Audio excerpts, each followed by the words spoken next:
There's a clip circulating right now that has the entire NFL world doing a double take. Not a highlight from last season, not a press conference soundbite, not some analyst's hot take on a debate show. It's training footage, raw, unfiltered, no production value training footage of Shedeur Sanders moving in a way that most people didn't expect to see from a quarterback. And the moment this clip hit the internet, the comment sections on every Browns-related account went absolutely sideways. Because what people saw in that footage wasn't a quarterback running routes on air and pretending it means something.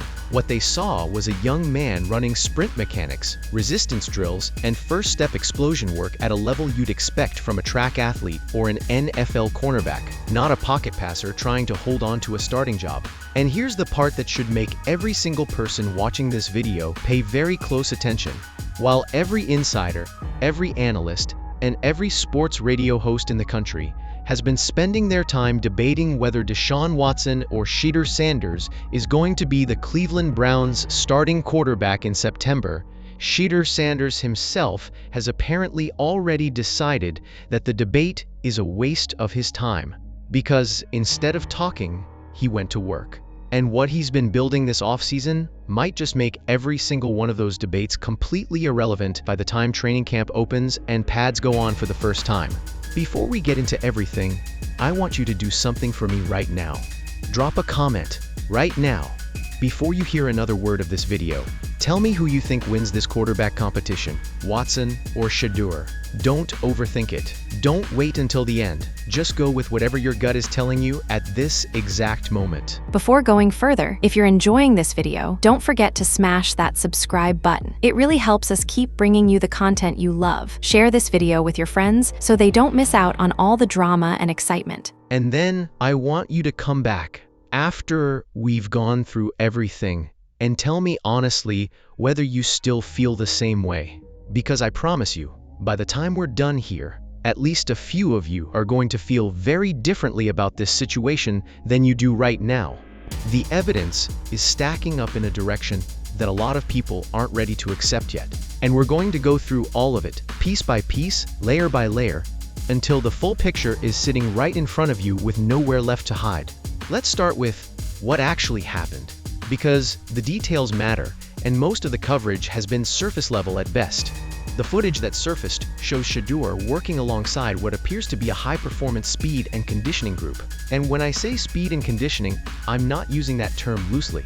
This isn't the kind of off-season content where a quarterback throws 10 perfect spirals to wide-open receivers, and the videographer cuts it together with dramatic music to make it look like the second coming of Patrick Mahomes. This is different in a way that's immediately obvious to anyone who's spent any real time watching elite athletes train. The drills you see in this footage are the kind of mechanical, repetition-heavy, unglamorous work that only matters if you're genuinely trying to change something about your body and your movement patterns. Sprint mechanics from a standing start, resistance band work focused specifically on hip drive and first-step power, lateral explosion drills designed to improve the suddenness of directional changes. The kind of stuff you'd expect from a wide receiver trying to add a tenth of a second to his 40 time, or a defensive back trying to improve his break on the ball, not a quarterback. And that's exactly what makes it significant, because the position of quarterback in the modern NFL is increasingly defined by the ability to do things that quarterbacks weren't expected to do 20 years ago. It's not enough anymore to stand in the pocket, go through your reads, and deliver the ball on time. Defenses are too sophisticated. Pass rushes are too relentless. Blocking schemes break down too regularly. The quarterbacks who are winning Super Bowls right now are the ones who can make a decision in the pocket, feel pressure before it arrives, reset their feet faster than the defense can adjust, and either deliver an accurate throw from an unconventional platform or escape the pocket entirely and extend the play into something that shouldn't have worked. That's the game. And Shedeur Sanders, coming off a rookie season where he was asked to do exactly that behind an offensive line that was actively making his life miserable on a snap-by-snap basis, clearly looked at the film, identified the moments where a little more explosiveness and a little more first-step suddenness would have changed the outcome of plays, and went to work on fixing it. That's not a coincidence. That's a football player doing his homework and then doing something about what he found. The energy in the training footage matters too. And I don't want to gloss over it because it tells its own story. You can see the competitive intensity in that environment from the very first clip. guys pushing each other on every rep, no one coasting through the work, no one looking at their phone between sets, no one treating the session like something to be checked off a list. That's the kind of training environment that only exists when the people in it genuinely believe the work matters. Before going further, if you're enjoying this video, don't forget to smash that subscribe button. It really helps us keep bringing you the content you love. Share this video with your friends so they don't miss out on all the drama and excitement. And for Shedeur Sanders, heading into the most important summer of his professional career with a legitimate starting job on the line, there's no question that the work matters. This man did not spend 4 years playing college football, get selected in one of the most scrutinized quarterback classes in recent memory, survive a brutal rookie year behind a collapsing offensive line, and come back this offseason to half-step his way through some choreographed training content. What you're seeing in that footage is a player who knows exactly what's at stake and has decided that the only acceptable response is to become a better version of himself before anyone gets a chance to say he can't. But here's the thing. To fully understand why this specific type of training is so important and why it addresses something real rather than just looking impressive on social media, you have to understand what Shedeur Sanders was dealing with last season. Because what happened to him as a rookie wasn't just difficult, it was the kind of situation that would have broken a less mentally durable player entirely.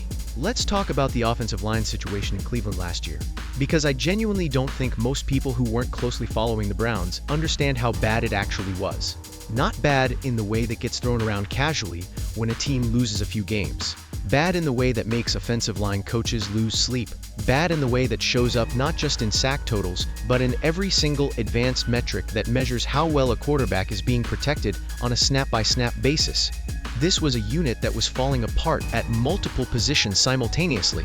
And by the midpoint of the season, the guys lining up in front of Shedeur were getting beaten so consistently and so completely that even perfectly designed plays were breaking down before routes had time to develop. The pocket wasn't collapsing occasionally, it was collapsing regularly. And when the pocket collapses regularly, everything a quarterback does gets harder. His release windows shrink, his throwing lanes disappear, his options narrow down to either eating the sack or forcing a throw into coverage and hoping something good happens. Neither of those options leads to good quarterback play. And neither of those options shows up favorably in the advanced metrics that analysts use to evaluate passers. And that's exactly where that completion percentage over expectation number becomes relevant. Because it's the stat that Watson supporters and Shedeur critics have been waving around the most aggressively since the end of last season. Analysts who covered the Browns closely pointed out that Shedeur graded out near the bottom of the league in completion percentage over expectation on throws at or beyond the line of scrimmage. And I'm not going to sit here and pretend that number was good, because it wasn't. The number was bad. But here is what that number actually represents when you strip away the narrative and look at the raw context. It represents a rookie quarterback playing behind one of the most porous pass protection units in professional football, throwing to a receiver room that did not contain a single proven, legitimate difference maker at the outside receiver position, trying to execute a sophisticated offensive system with essentially zero margin for error because the structural support around him was failing constantly. It represents a young player surviving a situation that would have buried lesser competitors completely. It does not represent the ceiling of his talent. It does not represent who he is as a passer when he's given competent protection and legitimate targets. And treating it as if it does, treating a rookie's advanced numbers in the worst possible structural situation as the final verdict on his career ceiling is an analytical mistake that anyone who's studied the history of quarterback development in this league should know better than to make. Go pull up the rookie year numbers for some of the best quarterbacks playing right now. Go look at what they looked like statistically in year one when they were learning the position at the NFL level behind imperfect rosters with systems they hadn't fully mastered yet. The numbers are not pretty for most of them, not because those players weren't talented, not because they weren't going to become the franchise cornerstones they eventually became, but because year one in the NFL is hard. It's hard for everyone. And it's exponentially harder when the offensive line in front of you is actively undermining every single play you try to execute. Shedeur Sanders' rookie numbers are a snapshot of a bad situation, not a prophecy about his future. And the people running the Cleveland Browns front office clearly see it that way too. Because what they did this offseason was not the behavior of an organization that looked at those rookie numbers and decided the kid was finished. What they did was the behavior of an organization that looked at those rookie numbers, identified exactly what caused them, and spent an enormous amount of money and draft capital to eliminate the problem at its source. Before going further, if you're enjoying this video, don't forget to smash that subscribe button. It really helps us keep bringing you the content you love. Share this video with your friends so they don't miss out on all the drama and excitement. What Cleveland did to their offensive line this offseason wasn't a renovation. It was a demolition, a complete tear it down to the foundation, start from scratch rebuild of a unit that had clearly failed not just Shedeur Sanders, but the entire offensive infrastructure of the team. And the numbers tell the story better than any description could. 5 of the 6 players who logged the most snaps on that offensive line during last season are gone. Not moved to backup roles, not restructured into depth pieces, gone. Veterans who had anchored that group for years, guys who had made Pro Bowls at various points in their careers, all of them either released outright, traded away, or allowed to walk when free agency opened. That level of roster turnover at a single position group doesn't happen when a front office is happy with the direction things are heading. That level of turnover happens when a front office looks at the film from the previous season, identifies a catastrophic failure, and decides that the only responsible path forward is to blow the whole thing up and rebuild it with better parts. And the parts they brought in are not budget replacements. They are not veteran minimum flyers and tryout players hoping someone sticks. They are legitimate, high-investment, starter-caliber additions that cost real money and real draft capital to acquire.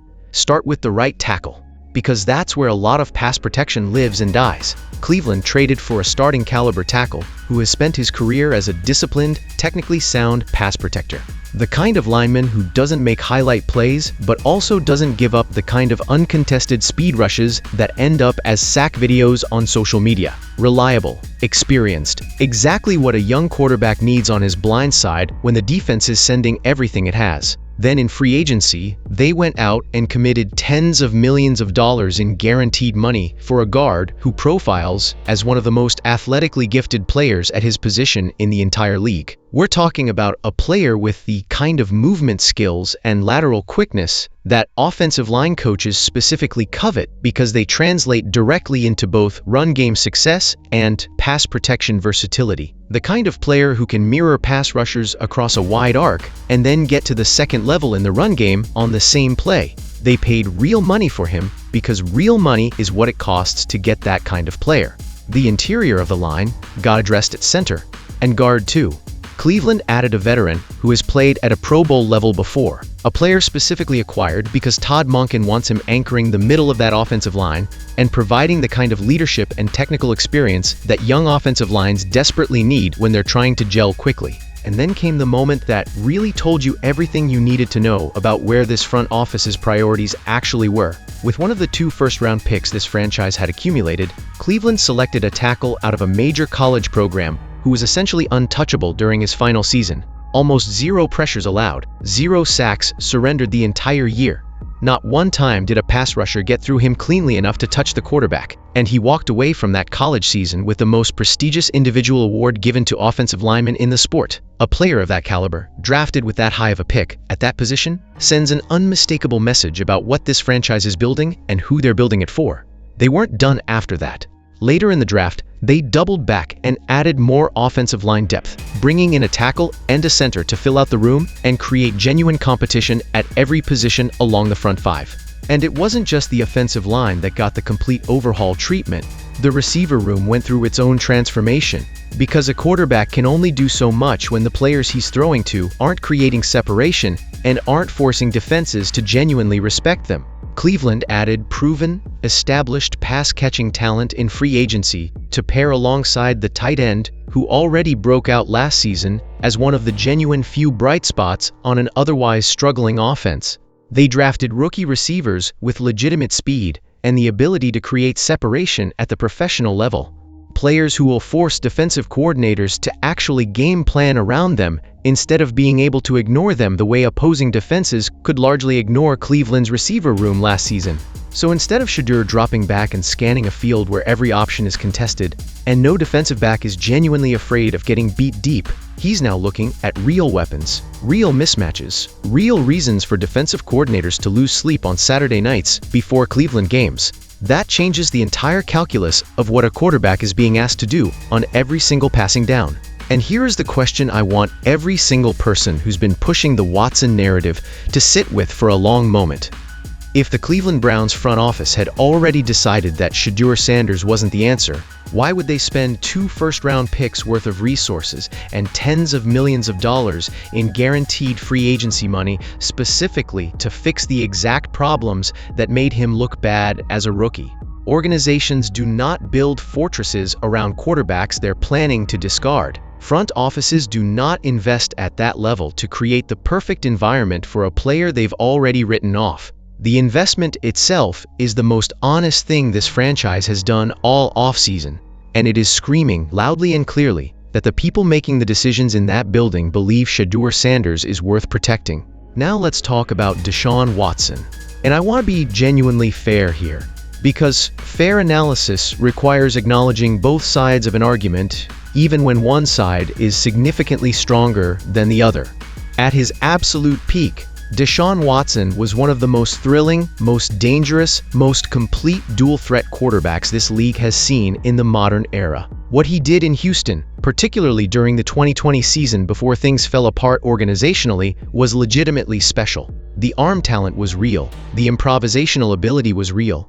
The way he could feel pressure, escape the pocket, keep his eyes downfield, and deliver accurate throws while on the run was the kind of skill that shows up only a handful of times in any given generation of quarterbacks. Nobody who watched him during that period can honestly say it wasn't impressive. And if you were building a list of the most gifted quarterbacks in football based purely on what you'd seen him do at his best, he would have belonged on that list without much debate.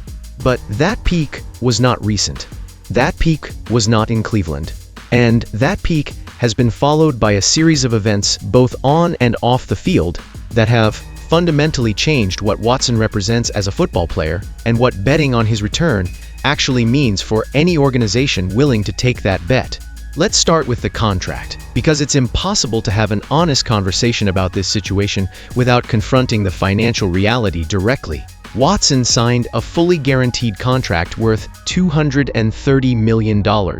Every single dollar of it guaranteed at signing.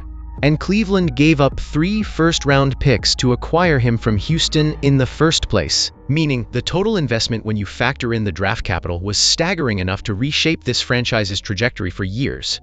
That contract was supposed to be the move that ended Cleveland's decades-long search for a franchise quarterback. It was supposed to be the moment that put the Browns in legitimate Super Bowl contention. It was supposed to change everything. It has not changed everything, not in the way anyone hoped. Since arriving in Cleveland, Watson has appeared in a grand total of 19 games across multiple seasons. 19. Not 19 games in one season. 19 total games spread across what has now been several years of suspension, injury, and absence. He suffered a torn Achilles tendon in his right leg. He rehabbed it. He came back. And then he re-tore the same Achilles on the same leg and required a second surgery, missing the entirety of last season as he worked his way through another grueling rehabilitation process. To put that in perspective, a torn Achilles is widely considered one of the most difficult injuries for any athlete to fully recover from. For a mobile quarterback specifically, one whose value is tied not just to arm talent, but to the ability to move, extend plays, and threaten defenses with the possibility of scrambling, a torn Achilles on the primary drive leg is potentially career-altering. To tear it twice on the same leg is the kind of injury history that forces even the most optimistic evaluator to ask hard questions about whether the player who comes back is capable of being the player who existed before the injuries started piling up. And here's what makes that question even more complicated. Even before the Achilles tears, even before the injury history became the defining story of his Cleveland tenure, Watson's production with this franchise was already falling short of the expectations that came attached to that contract. The per-attempt efficiency, the completion percentages, the turnover numbers, the ability to drive the offense consistently the way a quarterback carrying a $230 million price tag is supposed to drive it, none of it matched what the investment was supposed to buy. The version of Deshaun Watson that Cleveland paid for was the Houston version, the version that had defenses staying up late on Friday nights because they genuinely didn't know how to slow him down.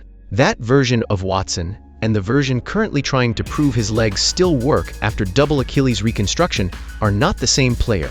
And pretending otherwise or betting a franchise's future on them being the same player is a gamble that the evidence does not support. There is also the matter of the off-field situation that shadowed Watson's early time in Cleveland, which cannot be completely ignored even if we're keeping the focus on football.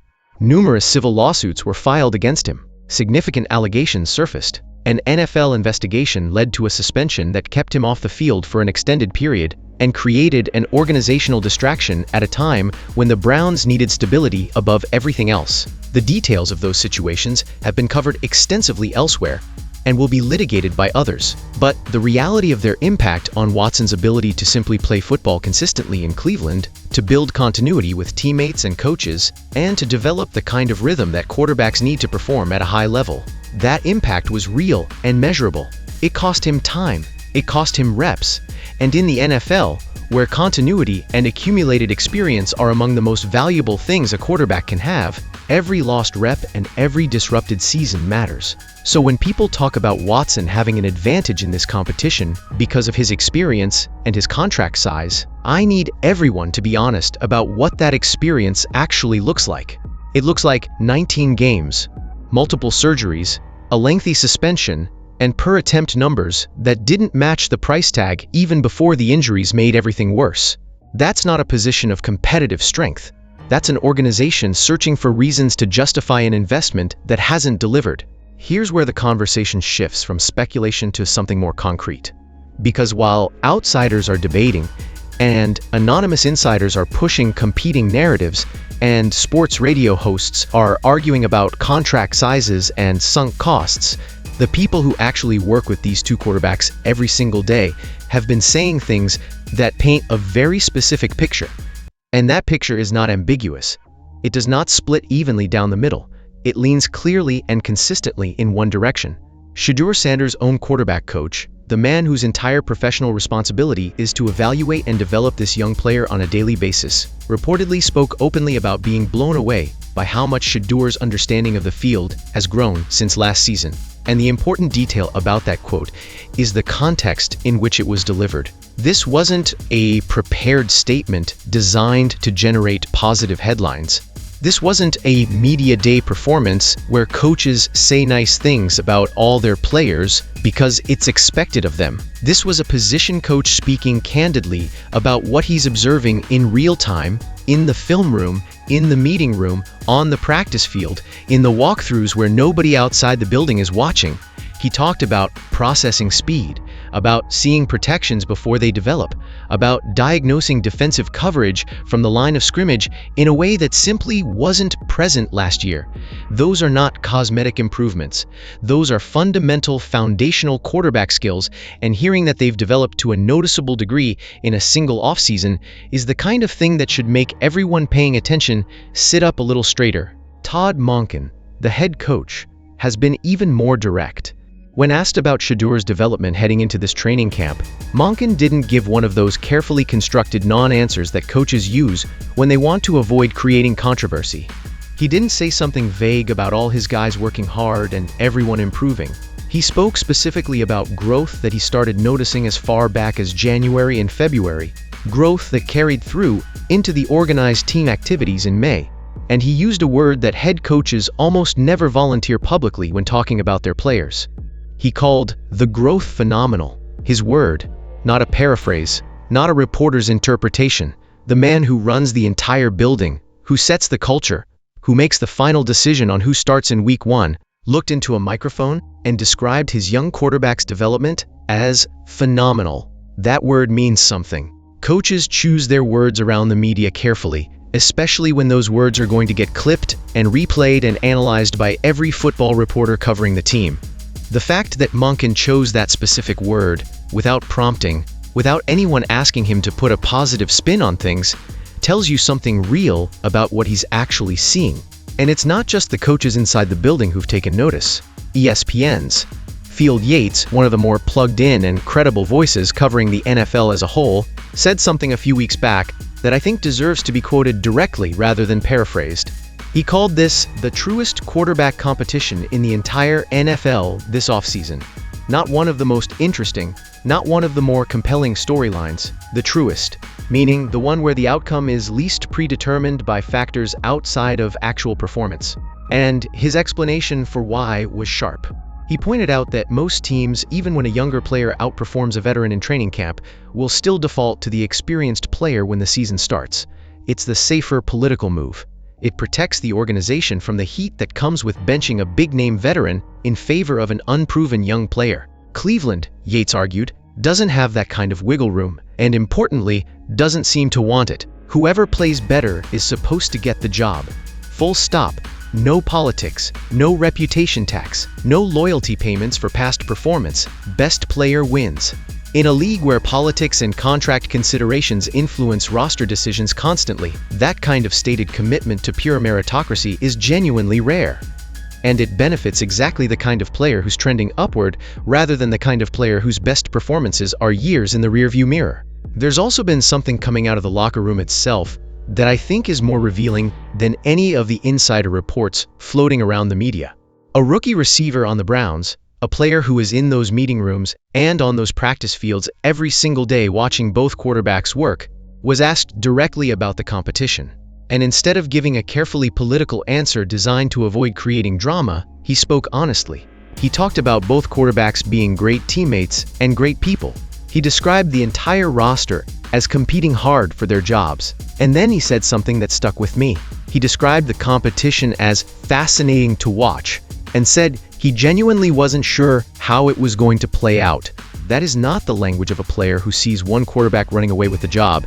That is not the energy of a locker room where the outcome has already been decided and everyone is just waiting for the official announcement. That's a group of people who are watching two competitors go at it for real, with no clear favorite and no predetermined outcome. And a rookie receiver who has every incentive to stay neutral politically and who would have every reason to hint at certainty if it existed, chose instead to describe the situation as fascinating rather than settled. Let's take a step back from the internal voices and talk about the external media landscape for a minute, because the reporting around this quarterback competition has been genuinely chaotic in a way that actually tells its own story. If you've spent any time on Brown's social media or in NFL news feeds this week, you've seen the contradictions playing out in real time. One well-connected insider says Watson is still the favorite, still the guy most people around the league expect to line up under center in Week 1. Another report says Shedeur closed the gap significantly by the time mandatory minicamp wrapped, and that the competition is essentially a dead heat heading into training camp.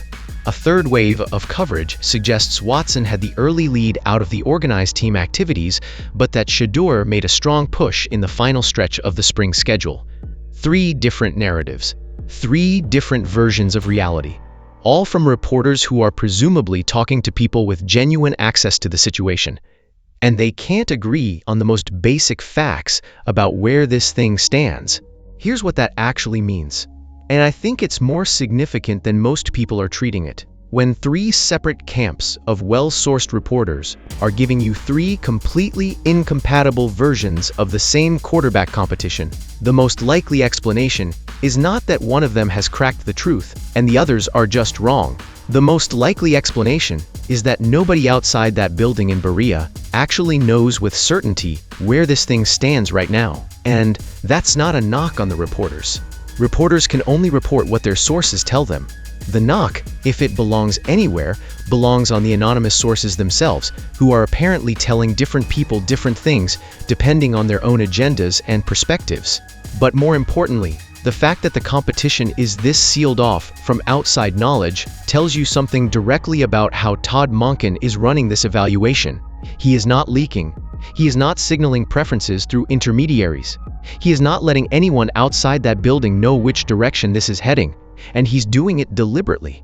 A coach who wanted to protect the veteran's ego would have quietly tipped the scales in Watson's direction through back channels weeks ago. A coach who wanted to hand the job to the young player for the story or the optics would have done the same thing in the other direction. Monken has done neither. He's making both men compete with zero certainty about the outcome, and that in itself is meaningful. It means he's taking this seriously.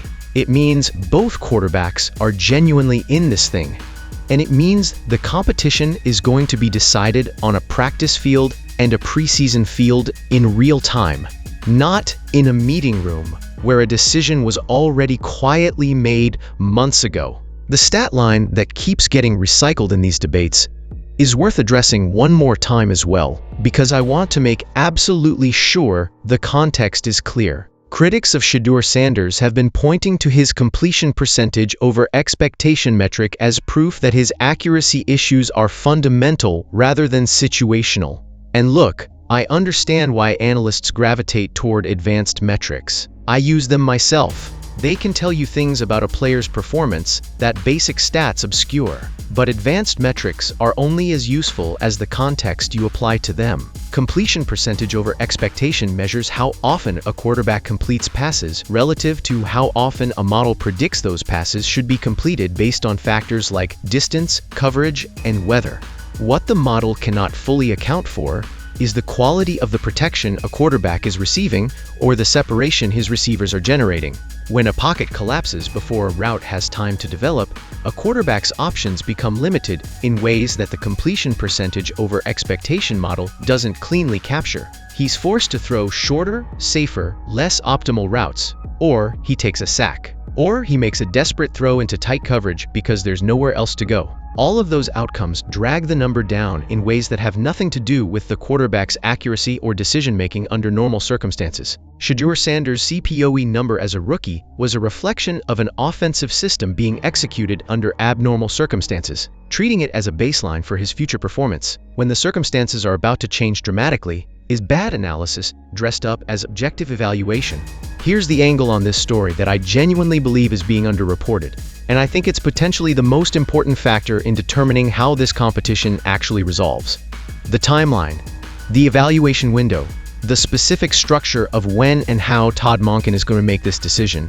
Because the details of that structure, when you look at them closely, reveal something significant about who this competition is actually designed to favor. Reports from people covering the Browns indicate that this competition is not going to be resolved before training camp opens.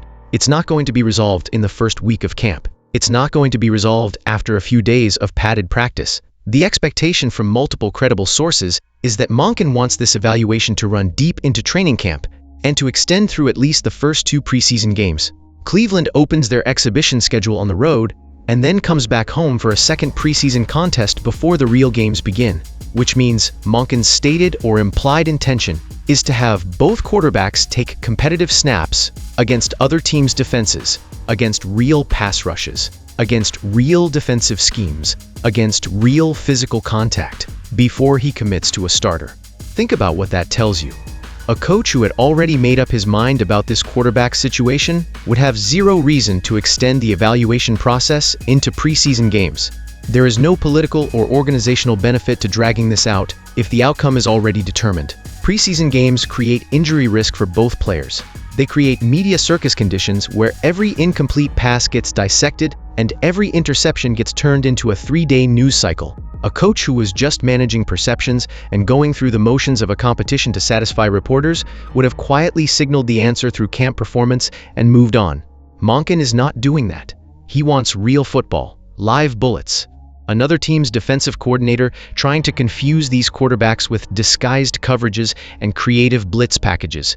He wants to see who handles that pressure, who processes information quickly enough to get the ball out, who makes the right decisions when the margin for error is smallest. And that requirement for live game evidence before a decision is made is, at its core, an acknowledgement that what happens in organized team activities and walkthroughs and even non-contact camp sessions doesn't fully answer the question Monken needs answered. Only real football can do that. And here's why that extended timeline creates a fundamentally different set of conditions for Watson versus Shedeur. Watson's question mark in this competition is not primarily about his arm. It's not about his football IQ. It's not about his familiarity with the offensive system or his ability to read a defense. Watson's question mark, the one that looms over everything else in this evaluation, is health and physical durability under live contact after having reconstructive surgery on the same Achilles tendon twice. That question does not get answered in shorts and shells during organized team activities. It does not get answered in walkthroughs or 7-on-7 periods. It only gets answered when Watson has to move laterally at full speed to escape a collapsing pocket, or plant his drive foot hard on a scramble, or absorb a hit from a pass rusher who got through the line. Every extra week of padded practice and every extra preseason game is another opportunity for that specific question to be tested under realistic conditions. And the answer to that question can only go one of two ways. Either Watson shows that his body has recovered fully enough to handle those physical demands, which would be genuinely impressive and would substantially help his case, or something in the evaluation process reveals that the recovery has limits, which would be devastating to his candidacy. The longer the evaluation runs, the more times that question gets asked. And asking it repeatedly under increasingly physical conditions carries risk that simply doesn't apply to the other candidate in this competition. Shedeur's question marks are entirely different in nature. They're about whether the growth the coaches are describing is real and sustainable. They're about whether his processing speed holds up when the defense gets more complex and the stakes get higher. They're about whether his improved explosiveness and pocket mobility translate into better outcomes when the pass rush is real instead of simulated. Those questions also get answered by an extended evaluation. But the difference is that for a young player who's already been described as trending sharply upward by the coaches working with him daily, every additional week of competition is another opportunity to add evidence in his favor. Every good practice stacks on top of the previous good practice. Every impressive film session builds on the one before it. Every rep where he demonstrates the improved processing speed and field vision his quarterback coach has raved about is another data point telling Monken that what he's seeing is real and sustainable rather than a temporary hot streak. Time in this competition is not a neutral variable. It is a force that is actively working in favor of the ascending candidate and actively working against the candidate whose primary question mark gets more tested the longer the physical evaluation runs. There's a larger context surrounding this quarterback competition that I think deserves to be addressed directly, because it's the kind of context that's easy to forget when you're deep in the daily news cycle, but impossible to ignore when you zoom out and look at the full picture. The Cleveland Browns have been searching for stability at the quarterback position for longer than many of their current fans have been alive. Not metaphorically, not as an exaggeration for dramatic effect, literally. This franchise has cycled through more starting quarterbacks, more failed experiments, more promising beginnings that turned into disappointing endings, more dramatic offseason acquisitions that were supposed to change everything and didn't, than almost any other team in professional football history. The list of names is long enough and painful enough that Browns fans have developed a kind of collective defensive armor around the subject, a wariness about getting too excited too early, a reluctance to fully trust the summer optimism that seems to evaporate every year once the real games start. There was the former #1 overall pick who showed genuine flashes of the talent that made him the top selection, but who could never sustain it through a full season in Cleveland. There were the veteran stopgaps, the journeyman quarterbacks brought in to steady the ship and keep things from getting worse while the front office figured out a longer-term answer.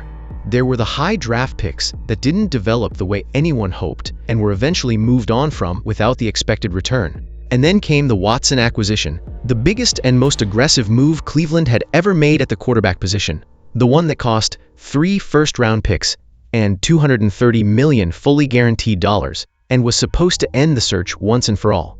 It didn't end the search. It added a new chapter to a story that Cleveland fans have been reading and dreading for decades.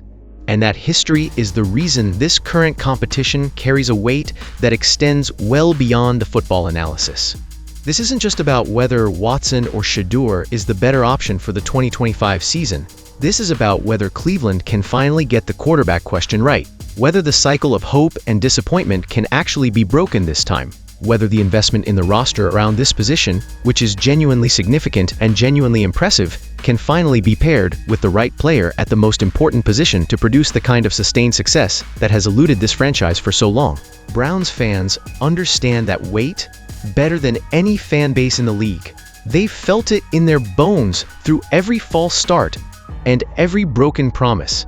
And when I see the anxiety in Cleveland fan communities right now, when I see the nervousness about the competition and the uncertainty about which direction the front office will ultimately go, I don't read it as a lack of faith in any specific player. I read it as the entirely rational reaction of a group of people who have been hurt enough times to know that summer optimism in Cleveland has a history of not surviving contact with reality. But here's the thing that I think is actually different this time. And it's worth saying clearly, even knowing that the phrase "this time is different" has been uttered by Cleveland fans and Cleveland media many times before in contexts where it ultimately wasn't different at all. The difference is the nature of the choice itself.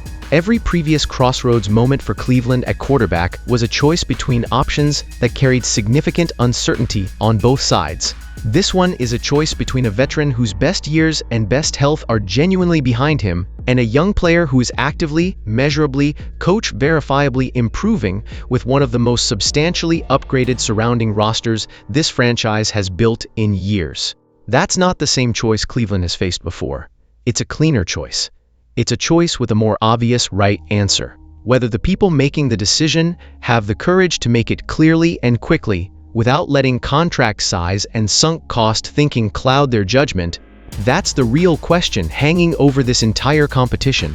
Before we get to the final verdict, there are a few remaining threads worth pulling on because they add important texture to the overall picture, and because the rumors around them have created enough noise to be worth addressing directly. The trade speculation is the big one. Ever since it became clear that both Watson and Shedeur would be competing for the starting job, there's been chatter in league circles about the possibility of Cleveland trading Shedeur if Watson wins the competition outright. The logic, as it's been presented by various media voices, is that a young quarterback with Shedeur's college pedigree and natural talent would command real value on the trade market if Cleveland decided they were going all in on Watson as the starter. There are teams out there that are desperate for quarterback solutions, and a player with Shedeur's skill set would presumably attract serious interest from multiple franchises. The story writes itself, in theory. Except that theory keeps running into a wall every time someone with actual access to the situation addresses it. Multiple credible league insiders have explicitly pumped the brakes on the trade narrative, and they've done so clearly enough that it's hard to write it off as spin or misdirection. The expectation from the most plugged-in voices covering this story is consistent across multiple sources. Both quarterbacks are expected to be on the Cleveland roster when the regular season begins in September. Not one of them, both. That framing, coming from people who've clearly spoken to individuals with genuine knowledge of the front office's thinking, suggests that Cleveland either hasn't made a firm decision about the outcome of this competition yet and therefore has no reason to arrange a trade, or has made a decision that involves keeping both players around regardless of who wins the starting job. Neither of those scenarios is consistent with the idea that Shedeur is about to be packaged up and shipped somewhere else the moment Watson wins a few impressive camp practices. Now, there is a caveat that's worth acknowledging because intellectual honesty requires it. Some reporting has suggested that while Cleveland's baseline plan is to keep both quarterbacks, the front office would not automatically slam the door on a trade offer for Shedeur if the price was right and if Watson had emerged as a genuinely decisive winner of the competition. The phrase used by one insider was essentially that everyone has a price, meaning that if a trade offer was substantial enough and the circumstances were right, it would at least be considered. But that's an entirely different statement than Shedeur is being shopped. Having a price and actively trying to sell something are completely different things, and the fact that the trade conversation has been largely shot down by the people closest to the situation is itself informative. It tells you that whatever decision is being made internally, it doesn't currently look like one that involves moving the young quarterback regardless of the outcome of the competition. The locker room temperature is something that's harder to measure objectively, but equally important to get right. And the honest read from what's come out publicly is that there is no clear favorite inside that building. The rookie receiver's quote about the competition being fascinating rather than predetermined is probably the most honest window anyone outside the organization has gotten into what the daily reality of this situation actually feels like. These are players who see both quarterbacks every single day. They watch the film sessions together. They go through the walkthroughs together. They compete against each other in practice. They have a ground-level view of this competition that no reporter or analyst has. And when one of those players, with no political angle to push and no agenda to advance, describes the situation as genuinely uncertain and genuinely competitive, that's the kind of testimony that carries more weight than a dozen anonymous insider reports from people with varying degrees of agenda.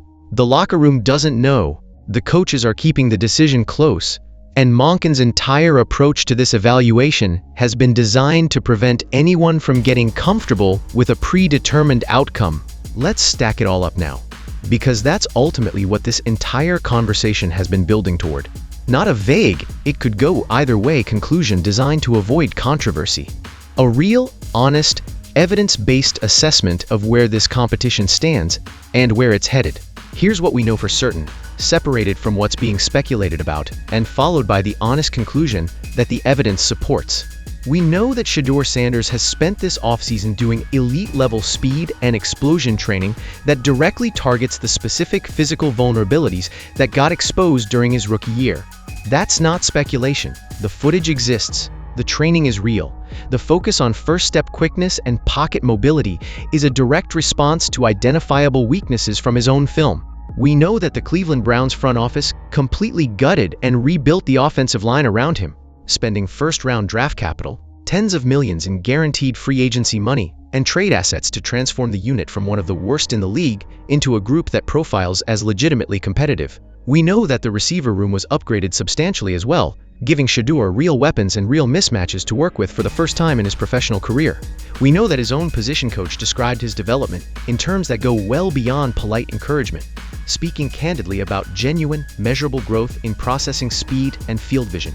We know that Todd Monken himself used the word phenomenal to describe Shedeur's progress, unprompted, in front of microphones. We know that ESPN's Field Yates called this the truest quarterback competition in the NFL, meaning the one most likely to be decided on actual performance rather than political considerations. And we know that the competition is being structured to run through live padded practice and at least 2 preseason games before a decision is made. On the other side of the ledger, we know that Deshaun Watson has played 19 games across multiple seasons in Cleveland. We know that he suffered a torn Achilles on his right leg, recovered, and then tore the same Achilles again, and missed the entirety of last season. We know that his per-attempt production in Cleveland never matched the standard of the contract he was given, or the draft capital that was spent to acquire him. We know that his best football was played years ago in a different city with a different supporting cast. And we know that the primary uncertainty surrounding his candidacy in this competition, whether his body can hold up under live contact after double Achilles reconstruction, is the kind of uncertainty that only gets resolved by physical football, which means every week of padded camp and every preseason game is an opportunity for that uncertainty to resolve badly rather than well. When you lay those two sets of facts side by side, the honest conclusion isn't difficult to reach. The evidence does not support Watson's favoritism in this competition, except in the most superficial sense of name recognition and contract history.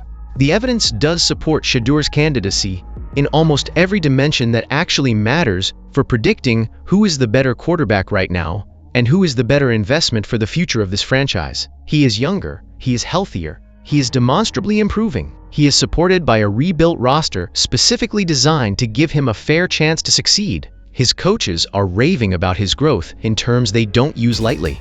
His training approach this offseason demonstrates the kind of self-awareness and dedication to improvement that franchise quarterbacks have in common. And his competitor is coming off 2 surgeries on the same leg, trying to recapture a version of himself that hasn't been seen in years, with a contract and a draft capital cost that represent sunk investments rather than current value.